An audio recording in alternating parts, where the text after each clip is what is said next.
Hello again and welcome to another Warhammer 40k Mordy and Glory video. Today we are going to be doing a deep dive on the Regimental Tactics article that GW has just put up on Warhammer Community. Don't worry if you're not sure where to find this article, I will include a link down in the description below. Now, in case it's the first time you catching one of these videos, what I like to do is compare the GW reveals to what we know about the Guard from the leaked codex. Do these details match up with what we already know, or are there some differences? So without further ado, let's dive straight into this. Now, the first thing I want to do before we dive into any rules is actually take a close look at this picture here that GW have got as part of the article. In fact, I've actually got it in a separate tab where I've been able to zoom in and enhance some of the details, and there's actually a lot of really cool things to spot in this picture. The first thing to notice is this Commissar model down here. Now, we have seen the Commissar model before, and in fact, I actually have a video coming out later this week going over the Commissar rules,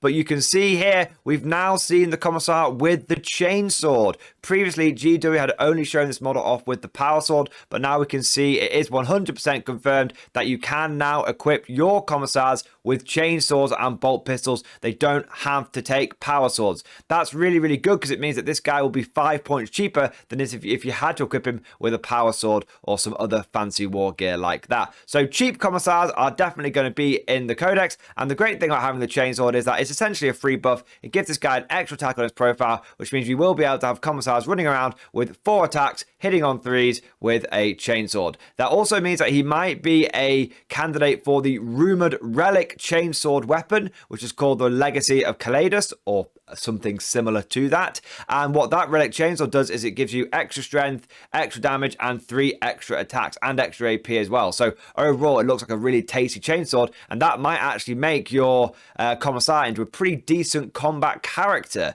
So overall, great to see that they've confirmed the chainsword loadout. And the small detail is this looks like it could be a different head option. It might just be the angle of the photograph, but to me that looks like a different head to the creepy Death Stare model that we have seen before. So that's kind of cool. Maybe it's just the angle of the picture. Maybe it's just that I can't quite see the eyes, but to me that certainly looks like a different head. Maybe it's just a different paint scheme. GW must have, of course, painted up more than one Commissar model for their promotional material, because like we saw one with the power sword, we've seen one with the chainsword. So it's kind of cool. But either way, we're definitely seeing some different variations with the Commissar model that will be coming out, which is great to know. Standing next to the Commissar, we have a really cool looking model here. We have a Sergeant with an autogun. Now, we know that Caden Sergeants will be able to take a drum-fed autogun, essentially a Tommy gun that gives them rapid fire too. But this guy looks like he's got some sort of belt-fed weapon. I would like to imagine that this is probably just it's probably got the same rules as the drum-fed autogun. It's just a different pose for it. But either way, it is super, super cool. It reminds me of one of the old Catachan models, one of the old Catachan officers who had a sort of belt-fed bolter. Either way, very, very cool looking. And I actually think I prefer this sculpt to the other Tommy gun style sculpt that we have seen. Overall, very, very cool model, and I really like the different variations that we're getting within these Cadian squads. Another thing to notice is we've seen it multiple times now, but we have got Cadians with hazardous environment suit gas mask heads. That is absolutely brilliant. So we've got the Sergeant here. The previous Sergeants that we've seen have all had either field caps or been bareheaded, but now we have seen a Sergeant with a gas mask and a field cap, which is really, really cool. A big improvement over the current one where all of the Sergeants have just got Lego Man haircuts. We've then also got some more gas mask heads down here and down here, and we've also seen in some of the other squads some bandito masks as well. So it's pretty cool that we're getting what looks like to be multiple different head swaps and options within the Cadian Shock Troop squad. Maybe these will be gas masks that you stick on the front of the helmet, or maybe they will be full blown different heads. We don't know just yet, but either way, I really like the fact they've done this, because if you could get enough of these gas mask heads together, you could absolutely build some updated Armageddon Steel Legion models using these new Cadian Shock Troops, and I think that is a big, big bonus. It allows them to represent multiple different regiments, which is just fantastic. So well done, GW. Really like the new head sculpt, really like the extra details that you're putting into the models, and it looks like we're going to have a lot of variety within the squad. Duty, sir. A few other small details to note regarding the command squad. You can see that the medic has been painted in all white armor, not something that we had seen with the previous command squad model shown off. We've also got this sergeant guy who looks like he's got a bionic hand and a bolt pistol. Previously, we saw someone using a power fist and a bolt pistol. And also, we've got an officer model here who has got a power sword and a las pistol. Previously, we hadn't seen that either. So it's great to see that multiple different officer loadouts and veteran loadouts have been confirmed by GW in these pictures. Overall, I think there's probably a lot more details in here that we're missing, but let me know what you have spotted down in the comment section below. But now that we have taken a look at the picture, let's dive straight into the new Regimental Doctrines. Now, GW has confirmed that all you need to do is choose a pair of Regimental Doctrines to dictate how they fight, and so it's really cool. They have confirmed you can combine any two Regimental Doctrines that you want. There's none that are exclusionary from each other, so that just confirms stuff that they'd already mentioned in their live stream and that we had seen in the leaked codex information. But overall, that's pretty cool. It does mean that you'll be able to combine certain traits from like Mordians and Talan and Tanith and other sort of custom regiments as well. So overall, really, really cool. They have confirmed that there are 15 Regimental Doctrines, making a total of 93 different combinations, allowing you to build an iconic regiment from the lore or cook up a custom force with its own history and homeworld. What's really interesting is that last sentence there where they talk about the 15 Regimental Doctrines. If you go onto the leaked document where I detailed all of the different Regimental Doctrines, there were 15 of them in that document. That means that the leaked codex that I've been going over the last few weeks has been accurate again, because there were 15 in there, which is absolutely brilliant. I think we can now start taking that leaked information at much more of a face value, put a lot more faith in it, because so far it's pretty much been spot on all the way through. There have been some small differences here and there, but mostly it's come down to sort of wording and stuff like that, and by and large the rules have been pretty close. So fantastic to know that there are going to be 15 Regimental Doctrines. Fantastic to know that we'll be able to combine them all together, and it's great to know that the leaked information that we've had available to us for a while now has actually been pretty bloody accurate. Moving on, GW has given us some Regimental Doctrines to sink our teeth into. Parade Drill, they've already shown off. This is where if you stay still, your lasguns and hotshot lasguns become heavy too. It's okay, but the fact that you've got first rank fire, second rank fire in the codex, which gives you heavy 3 lasguns, really, I feel like it makes this not very useful. Although, of course, you could say, well, these guys kind of get free first rank fire, second rank fire inbuilt if you stay still. You know, it's a bit of a lighter version. Yeah, I get that. But overall, I feel like, unfortunately, the Mordians have drawn the shitty end of the stick again. And this is not going to be a super popular doctrine to take. Now, whilst we've already seen Parade Drill, GW has shown off some ones that we've not seen yet as well, and one of them being Expert Bombardiers. Now, this is exactly the same as it was in the leaked codex. Units with this doctrine gain the Expert Bombardiers keyword. Each time an artillery model with this doctrine makes a ranged attack, if the target of that attack is within 12 inches and visible to a friendly Voxcast or Sentinel unit, add 1 to that attack's hit rolls. That is really nice. There are rumors that Guard are going to lose their super indirect fire, because you know how everyone else's indirect fire got nerfed in the last balanced data slate. Well, apparently Guard artillery might be going the same way, which would mean that you start hitting at -1 when you're using indirect fire weapons. By having Expert Bombardiers, you basically get to cancel that out and go, you know, I don't care about the fact that you're hidden. I don't care about the fact that I'm shooting at you with indirect fire. I'm going to have old indirect fire all the way. So for those of you that love the fact that Guard have got the best indirect fire, if you're worried about us losing that, don't be worried so much, because Expert Bombardiers has got you covered. Another cool thing about Expert Bombardiers is that it means that when you combine it with orders like Take A, which give you +1 to hit and +1 AP, you can really start having some pretty powerful artillery with those new field ordnance batteries. I mean, think about it. If you have got Expert Bombardiers, you're getting +1 to hit on them. And then if you've got Take Aim on that unit as well, they've got another +1 to hit. Now, of course, you can only ever have +1 to hit overall, but it does mean that it cancels out enemy -1 to hit modifiers. So if you're shooting over dense terrain, if the enemy's got some sort of inbuilt -1 to hit, you don't care. You've got +2 to hit. You're actually still going to be hitting the enemy on 3s. And likewise, again, if our indirect fire gets affected by the balanced data slate like everyone else is, and not only do we have -1 to hit the enemy, but also the enemy gets +1 to their save, well, if you combine Expert Bombardiers with take aim, you basically completely nullify that because take aim gives you the extra AP. You're going to have +2 to hit. Overall, you're just back to where you were. So Expert Bombardiers is for those people that want to make sure that want to have that insurance policy against GW messing with our indirect fire like they did with everyone else's indirect fire. Moving on from Expert Bombardiers, we have got Veteran Guerrillas. Now, this one was actually different in the playtester version than to what it is now, which is really interesting. So this doctrine, units with this doctrine gain the Veteran Guerrillas keyword.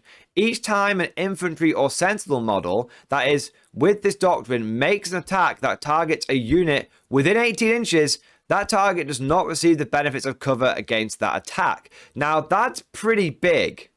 That's pretty big because, I mean, I would love some direction from people down in the comment section, but it doesn't say doesn't receive the benefits of light cover. It says does not receive the benefits of cover. So does that mean it's going to ignore things like dense terrain? If you're within 18 inches and someone's trying to like hide out some dense terrain, you can be like, nope, I can still see you fine. No -1 to hit. Oh, and guess what? No extra armor save for you.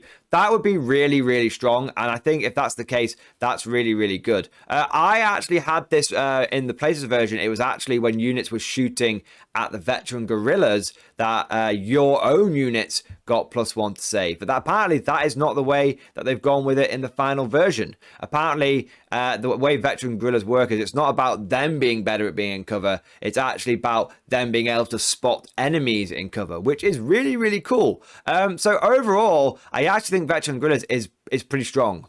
Surprisingly strong. Having the ability to essentially ignore -1 to hit modifiers from dense terrain, having the ability to basically take light cover off people is very, very powerful. The fact it's within 18 inches is actually a surprisingly long distance as well, which is great. And I think combining this with things like take aim on the infantry, suddenly you're going to have infantry which are going to be able to ignore dense cover, ignore light cover. They're going to have their own +1 to hit from take cover from take aim, and they're also going to have an extra AP thanks to take aim as well. So overall, I actually think Veteran Guerrillas just went from being a meh Regimental Doctrine to being a this is actually pretty powerful, and on the terrain dense boards of competitive 40k could actually become quite anti-meta, which is pretty nice to say the least. I mean, I don't want to feel like I'm flogging a dead horse here, but when you think about it, this is pretty anti-meta already because it's going to counter Armor of Contempt. Now you might think, how's it going to counter Armor of Contempt? It talks about cover. Well, one of the most difficult things that Guard deal with at the moment is trying to dig Armor of Contempt infantry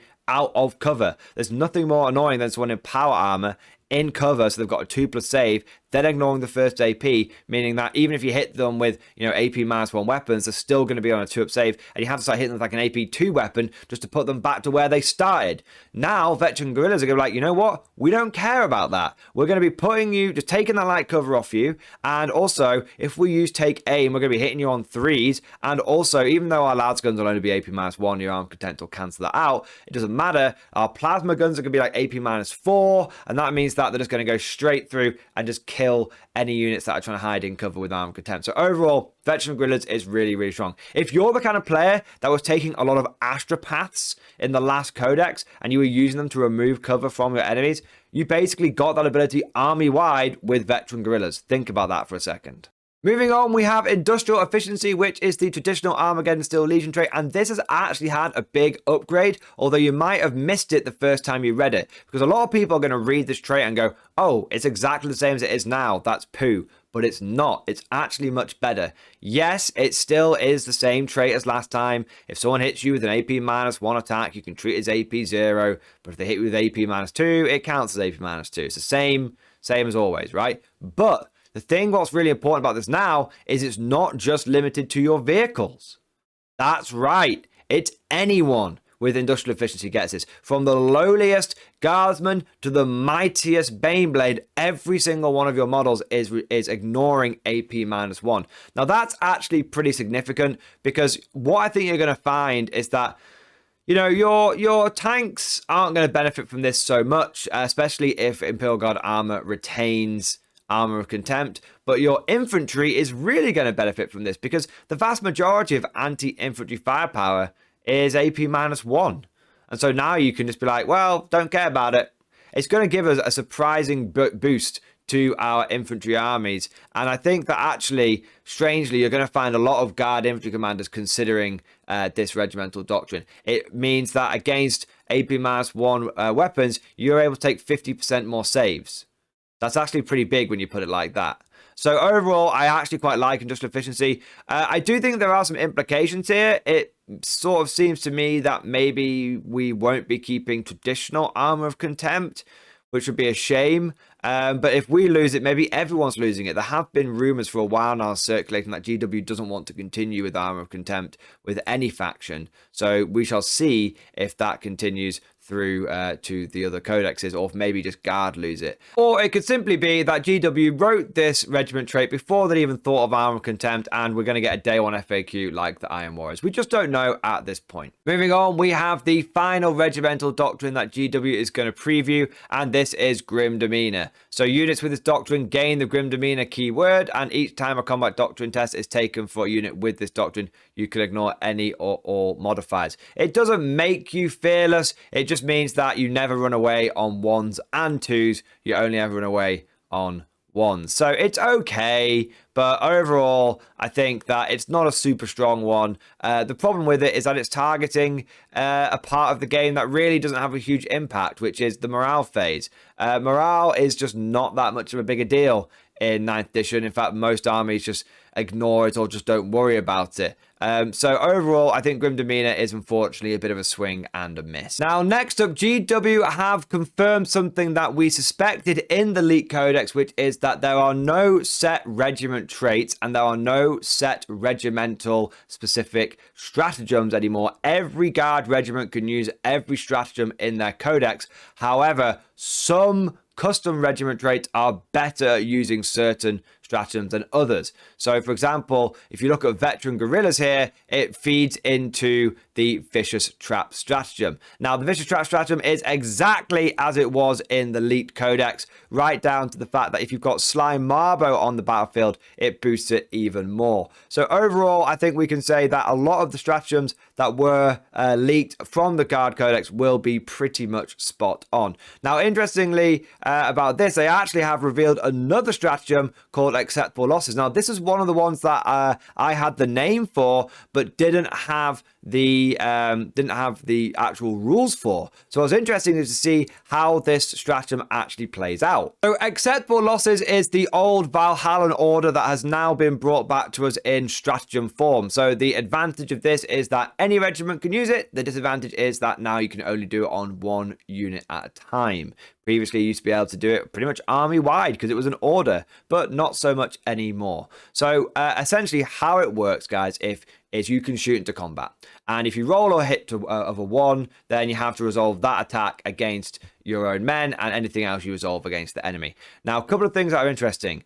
It's not if you roll a 1, you do a mortal wound to a friendly unit. No, it is a hit roll. So if you are shooting lasguns into combat, it's not so bad if you hit some of your own blokes. They're only strength 3 shots, right? But if you're shooting like a plasma gun or a las cannon into combat, you better hope you don't get that hit roll of 1, because you can't re-roll it, and you might put a las cannon through the back of your Lehman Russ. So that's one thing to be aware of. The next thing to be aware of is how this works with Grim Demeanor units versus other regiments. So when you've got the Grim Demeanor regiment trait, you can shoot into any combat, be it with Guardsmen or a Baneblade or a Lehman Russ or a Hellhound. It doesn't matter. If it's got the Grim Demeanor keyword and it's trapped in combat, you can shoot into that combat, no problem whatsoever. Okay.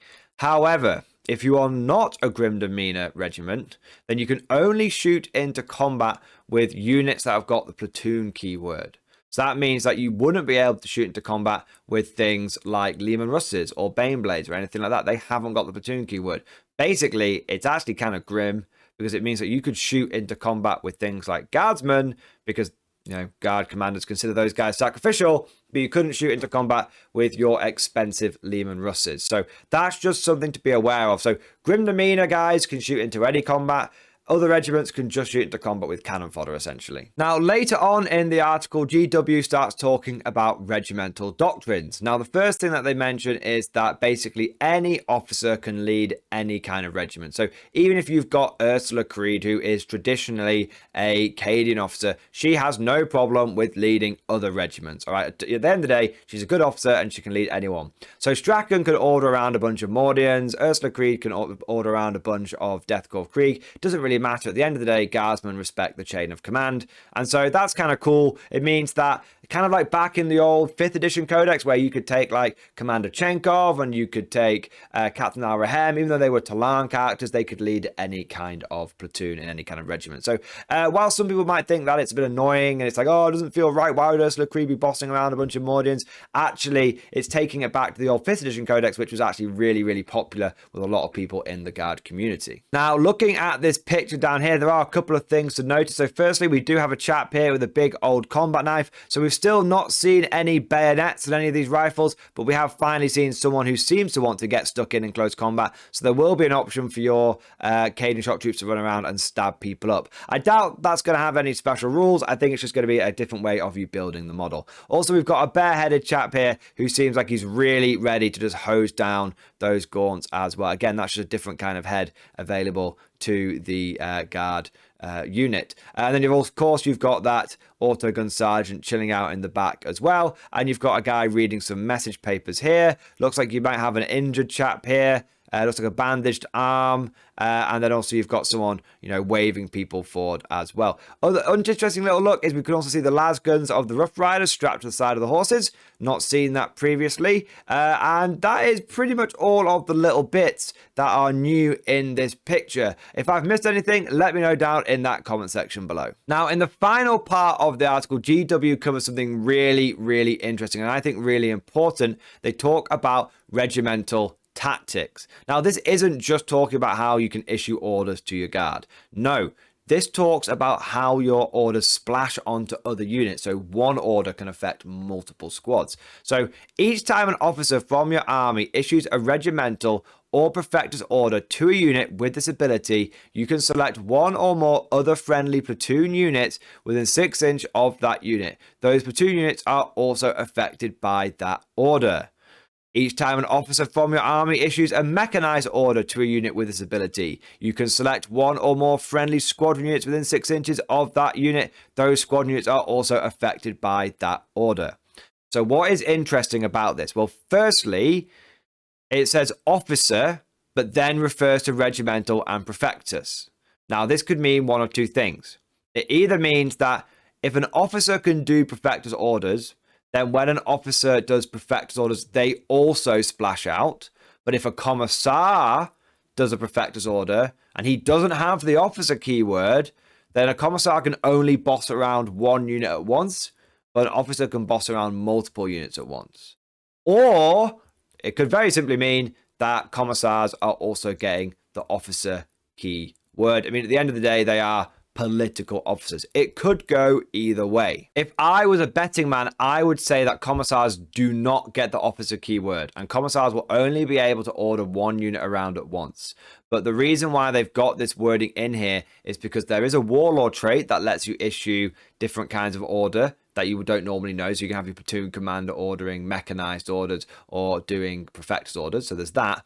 Also, apparently the command rod for Scions now allows your Tempesta Prime to issue both regimental and prefectus orders. So I think that's why they've got that wording in there. And my suspicion would be that commissars only boss around one unit at a time. But I could be wrong. We'll have to wait to see how that pans out. Now, the next part of this that's really interesting is the mechanized orders. So I've been told that mechanized orders have got a 12-inch range. So a Lemus tank commander can issue an order to a tank within 12 inches.